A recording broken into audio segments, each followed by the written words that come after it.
সুপ্রিয় দর্শক, 85 বছরের বৃদ্ধের ঘরে যুবতী মেয়ের আগমন, এমন ঘটনায় এলাকা তোলপাড়।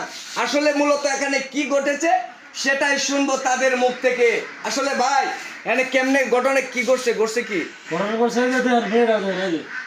না মেয়েটা পরে দেখতেছে আসলে ঘটনা ঘটছে কেমনে, দোষণ কেমনে ঘরের ভিতরে শব্দ শোনা যায়। আচ্ছা ঠাস করে ঘরের ভিতরে ধরলাম। আচ্ছা আমি একটু তাদের মুখ থেকে শুনি যে আসলে মূল ঘটনাটা কি ঘটছে। আচ্ছা তুমি বলো কিভাবে দোষ তাদের? ভাই কত হইছে, আমরা 3-4 জন এই যাইতাছিলাম, ঠিক আছে, বাজারে যাবো, ঠিক আছে। এই লোকের হইতেছে বউ নাই, ঠিক আছে, আমরা জানি একলা থাকে, ঠিক আছে। ওইদিকে যাইতাছি, যাওয়ার পরে একটা শব্দ আইছে, কেমন জানি শব্দ, মানে দুইজনে এই যে মেয়ের শব্দ শুনতাছি। এই ঘরে মেয়ে থাকার কোনো কথা না। দরজা খুলে দরজা দেখি মারা, পরে ধাক্কা মারছি, দরজা ভাঙি আছে, ঠিক আছে। পরে ঢুকা দেখি তারা দুজন এরকম মেয়ে, একজন উঠে আর একজন এইভাবে। আচ্ছা আচ্ছা, বিষয়টা তাহলে টের পাইলাম। এখন মূল কথা হইছে যে আসলে আপনারা এই বৃদ্ধের বউ নাই নাকি? বৃদ্ধের বউ নাই। আচ্ছা আমরা মেয়ের কাছ থেকে শুনি আসলে মেয়েটা কিভাবে আসলো এখানে। হ্যাঁ আমরা মেয়ের কাছ থেকে শুনি। বই মুখটা উপরে তুলো, উপরে তুলো। আসলে কি কাহিনীটা কি হয়েছে কি? ক্যামেরা বন্ধ করলাম না। এখন তোমার কাহিনীটা তোমার দড়াটা খাইছে কেমন এটা কও। দড়া খাইছো আবার ক্যামেরা বন্ধ করতে হয়। দড়াটা খাইছো কেমন এটা কও। এই তো কথা কইতেছে না ভাই। কি করবা? কথা কও। সংসার আছে তাহলে তুমি নয়ছো কে? সংসার আছে তাহলে নয়ছো কে? নতুন সংসার ফাত পারাইছো। নতুন সংসার ফাত পারাইছো।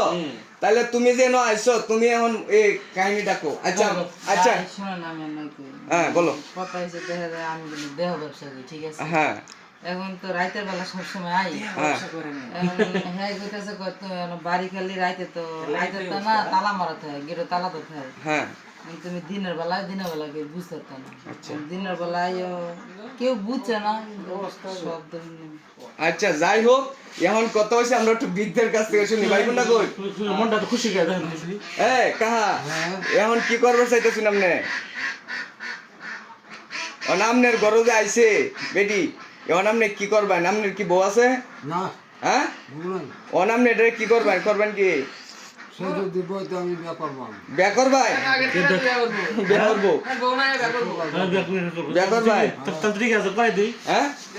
তাহলে ভাই এক কাম করাই, তাহলে এই বিদ্যুৎ বিয়া করবো তাহলে বেটা করাই দিই নাকি? আপনি ওই যে পুলিশ প্রশাসনের ফোন দেই। হ্যাঁ তো বাপ কইতেছে তার সংসার আছে, প্রথম কইছে সংসার আছে, পরে কইতেছে আমি এই ব্যবসা করে। এটা বিয়া করাই দিই।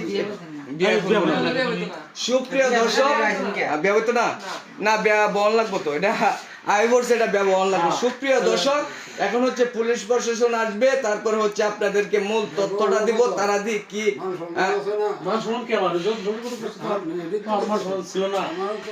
আমি কি কইছি যে বিয়ে বউ